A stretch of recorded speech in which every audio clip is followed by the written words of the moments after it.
Hello everyone, welcome to my channel. आज का हमारा टॉपिक है इमरजेंसी इन इंडिया इन 1975। जो इंडिया में इमरजेंसी लगी थी 1975 के में, उसके बारे में हम डिस्कस करेंगे। ठीक है, सबसे पहले हम ये समझते हैं कि इमरजेंसी क्या होती है। So what is emergency? An emergency is a situation when normal democratic functioning is suspended due to serious threats। देखो, इमरजेंसी एक सिचुएशन होती है जिसमें जो नॉर्मल जो डेमोक्रेटिक फंक्शन चल रहा है, मतलब जैसे देश चल रहा है, उसको सस्पेंड कर दिया जाता है। उसके बहुत सारे कारण होते हैं, रीजंस होते हैं, लाइक वॉर की सिचुएशन हो, एक्सटर्नल एग्रेशन हो, इंटरनल डिस्टर्बेंस हो। ये सारी सिचुएशन में इमरजेंसी लगाई जाती है कंट्री में। देखो, under emergency the central government gets extra power. अब इमरजेंसी के टाइम में जो सेंट्रल गवर्नमेंट होती है उनके पास एक्स्ट्रा पावर्स आ जाती हैं। And citizens rights can be restricted. और जो सिटीजन्स होते हैं, नागरिक होते हैं, उनके राइट्स को कई बार रिस्ट्रिक्ट कर दिया जाता है। कई बार जो मेजर हमारे इंपॉर्टेंट राइट्स हैं उनको भी रिस्ट्रिक्ट कर दिया जाता है, बस इमरजेंसी में सेफ्टी के लिए। अब देखो, व्हेन वाज इमरजेंसी डिक्लेयर्ड। अब इंडिया में इमरजेंसी को कब डिक्लेयर किया गया था? तो emergency was declared on 25 June 1975। India में इमरजेंसी को 25 जून 1975 में डिक्लेयर किया गया था। ओके, इट लास्टेड टिल 21 मार्च 1977। ये कब तक चला था? 21 मार्च 1977 तक ये चला था। Okay, sorry. It was declared under article 352 of Indian constitution. इसको किसमें डिक्लेयर किया गया था? जो इंडियन कॉन्स्टिट्यूशन का आर्टिकल 352 है उसके अंडर इसको इमरजेंसी को डिक्लेयर किया गया था। और उस टाइम इंडिया के प्राइम मिनिस्टर कौन थे? तो प्राइम मिनिस्टर उस टाइम इंदिरा गांधी थी। और जो प्रेसिडेंट थे वो कौन थे? फरुखुद्दीन अली अहमद, जो कि इंडिया के 5th प्रेसिडेंट थे। अब जब भी इमरजेंसी लगाई जाती है तो बिना प्रेसिडेंट के सिग्नेचर के, उनके अप्रूवल के नहीं लगाई जाती। तो प्रेसिडेंट जब इमरजेंसी पे साइन करते हैं उसके डॉक्यूमेंट्स पे, तो उसमें प्राइम मिनिस्टर के एडवाइस पे करते हैं। तो प्राइम मिनिस्टर के एडवाइस पे जो इंडिया के उस टाइम 5th प्रेसिडेंट थे, फरुखुद्दीन अली अहमद ने साइन किए थे और इमरजेंसी को डिक्लेयर किया था इंडिया में। ओके, आर्टिकल 352 के अंडर इंडियन कॉन्स्टिट्यूशन के। तो ये समझ आ गया कि इमरजेंसी को कब डिक्लेयर किया गया था। इमरजेंसी को 25 जून 1975 को डिक्लेयर किया गया था और ये कब तक चला? 21 मार्च 1977 तक चला था। उस टाइम प्राइम मिनिस्टर थी इंदिरा गांधी और प्रेसिडेंट थे फरुखुद्दीन अली अहमद। चलिए, अब रीजंस क्या थे इमरजेंसी लगाने के? तो फर्स्ट जो इम्पोर्टेंट रीजन था वो क्या था? इलाहाबाद हाई कोर्ट का जजमेंट। अब जून 1975 में जो इलाहाबाद हाई कोर्ट है उन्होंने देखा कि जो इंदिरा गांधी को Indira Gandhi guilty of electoral malpractices during the 1971 Lok Sabha election. जो इंदिरा गांधी थी वो 1971 के लोकसभा इलेक्शन में उनकी जो सीट थी वो ठीक है, देखिए, in June 1975 the Allahabad high court found Indira Gandhi guilty for electoral malpractices during the 1971 Lok Sabha election. अब देखो, जो 1971 का लोकसभा इलेक्शन हुआ था उसमें इंदिरा गांधी रायबरेली की सीट से जीती थी। तो अब राज नारायण थे इंडियन पॉलिटिशियन, उन्होंने ना इंदिरा गांधी को मतलब ऐसा कहा, इल्जाम लगाया उनके ऊपर इलाहाबाद हाई कोर्ट में कि उन्होंने इलेक्टोरल मैल प्रैक्टिसेस का यूज किया, मतलब कि रूल्स में कुछ रूल्स का मतलब उल्लंघन किया है इलेक्शन में रूल्स का। ये सब का उनके ऊपर आरोप लगाया गया था।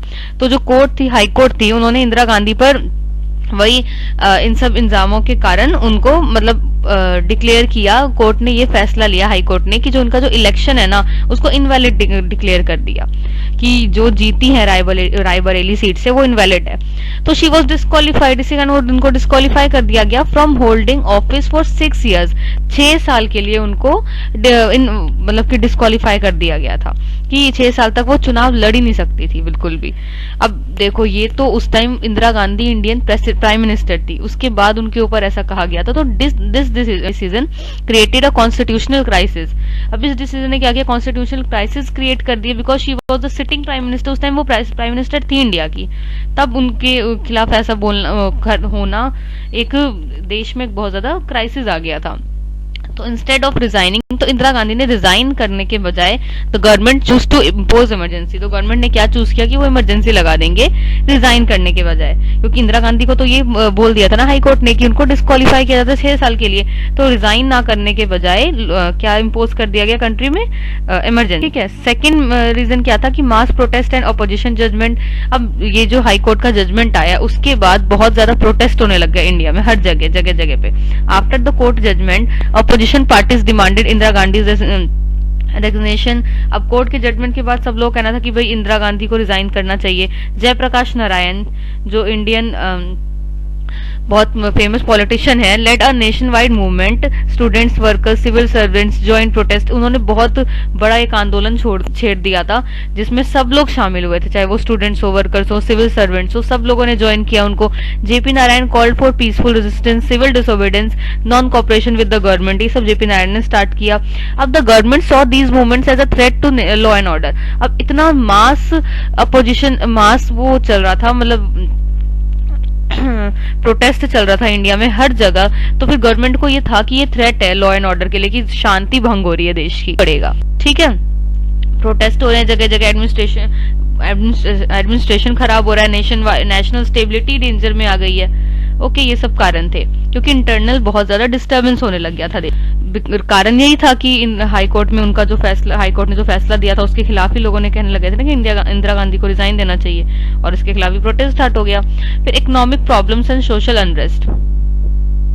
India in early 1970s faced high inflation, unemployment, food shortages, impact of 1973 oil crisis। अब देखो बहुत सारी इकोनॉमिक प्रॉब्लम्स भी आ रही थी उस टाइम, जैसे इन्फ्लेशन बढ़ रहा था बहुत ज्यादा, अनएम्प्लॉयमेंट थी, फूड शॉर्टेजेस चल रहे थे, और ऑयल का क्राइसिस हो रहा था 1973 में, उसका इम्पैक्ट आया था।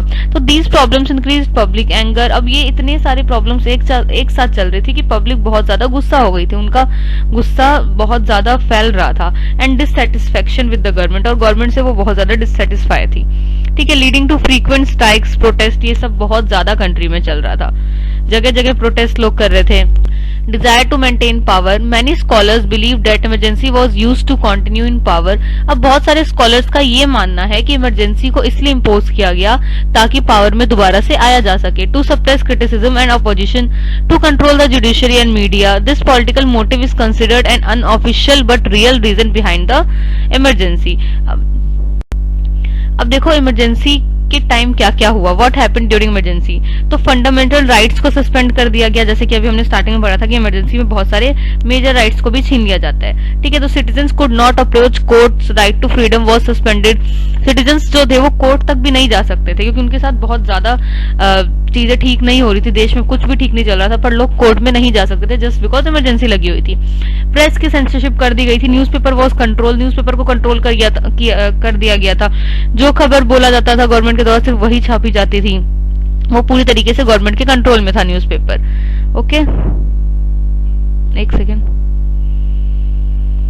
नेक्स्ट है arrest of opposition leaders. Opposition के लीडर्स को बहुत ज्यादा मास लेवल पे अरेस्ट किया जा रहा था, जैसे कि जेपी, जयप्रकाश नारायण को were arrested, thousands were gelled without trial. ठीक है, बहुत लोगों को जेल में डाल दिया गया। इलेक्शंस पोस्टपोन कर दिए गए थे, Lok Sabha election were delayed, democratic process was weekend. Lok Sabha के इलेक्शन को डिले कर दिया गया था क्योंकि इमरजेंसी थी। Centralization of power, power became concentrate in the hands of prime minister, parliament had limited roles. अब जितनी भी पावर थी वो सब किनके पास चली गई थी, सीधे प्राइम मिनिस्टर के पास चली गई थी, parliament had limited role. Next है रोल ऑफ संजय गांधी। अब इन सब में इमरजेंसी के टाइम पे संजय गांधी का क्या रोल था इसके बारे में देखते हैं। तो ड्यूरिंग इमरजेंसी के टाइम पे Sanjay Gandhi played an important role. Sanjay Gandhi ने बहुत इंपॉर्टेंट रोल प्ले किया।